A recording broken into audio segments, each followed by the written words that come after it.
susur danışır gözleri, külək pıçıldar sakit xatirələri. Dedilər sevgi bir yalan, amma bu ürək buna aldanmadı. Yollar uzanır, xatirələr aparır hər addımda. Sən gizlən qaranlıqda, axtarım ey mən səni. Hər baxışın qəlbimi yandırdı yenə. Geceler yat, sesleri yok, gece şehir tamam boş. Külək pıçıldar, ətirin sessiz xəyal gətirər. Vaxt durub qalıb, yolun sonu görünməz boz. Məhəbbətlərin sirləri gizlədər. Gecərin gecə işıq salır, sözlərin ürəyimdə əks-səda.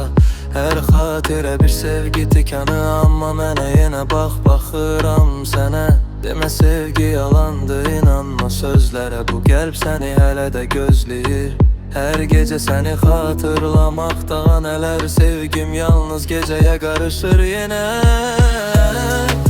Gecələr yat, səsləri yox, gecə şəhər tamam boş. Külək pıçıldar, ətirin səssiz xəyal gətirər.